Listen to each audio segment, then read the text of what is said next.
La Chine est loin de Dakar, loin du Sénégal en termes de... La Chine est loin de Dakar, loin du Sénégal en termes de voyage, bien sûr, mais ces films documentaires vont nous rapprocher davantage de ce grand pays en profonde mutation, vont nous rapprocher davantage de ce grand pays avec des valeurs profondes de travail, avec des valeurs profondes d'abnégation, d'endurance, de résilience. On l'a vu avec la COVID-19. Donc c'est important que nos populations comprennent davantage ce qui se passe ailleurs, ce qui se passe et à très bientôt. Merci, M. Sy, pour votre discours. Donc, chère culturelle sino-africaine avec vous tous.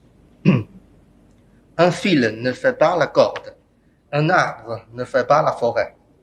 La diversité culturelle se développe et progresse grâce à la communication, aux échanges et à l'interaction continue. Telle est l'une des caractéristiques fondamentales du monde et c'est aussi là où réside le charme de la civilisation humaine.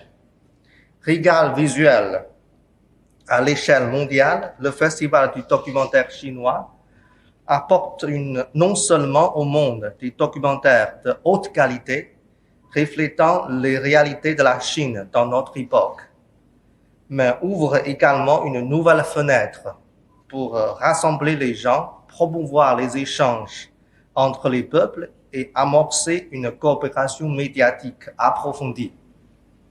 Cette année marque le 10e anniversaire de la politique africaine du président Xi Jinping.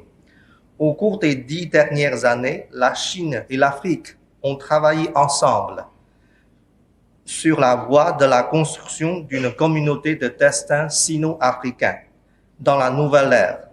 Un grand nombre de projets tels que le Centre africain ont été achevés et livrés. La chanson d'amitié a résonné entre les vastes plaines et les montagnes en Afrique et en Chine. Les échanges culturels et la coopération ont toujours été une partie importante de la coopération entre la Chine et l'Afrique.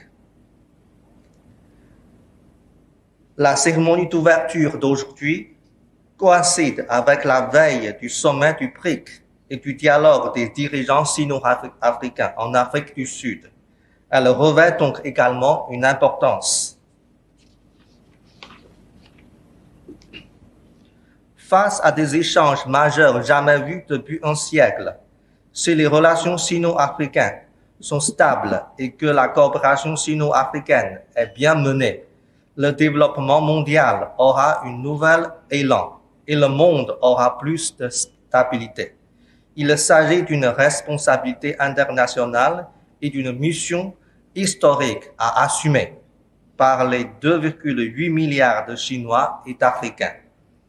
Il y a aujourd'hui un désir ardent et une forte attente au sein du gouvernement sénégalais et du peuple sénégalais pour développer la coopération entre la Chine et le Sénégal. C'est la plus grande force de propulsion pour la coopération entre les deux pays. Elle apportera plus d'avantages à mesure que les capacités des deux parties augmentent. Je pense que ce n'est pas seulement la voix du peuple sénégalais, mais aussi les attentes et les visions partagées par de nombreux Africains. Chers invités, chers amis, comme le dit un adage chinois, l'amitié fondée sur la sincérité ignore la distance et s'avère aussi cohésive que la colle la plus forte, aussi solide que le rocher le plus fort. Agissons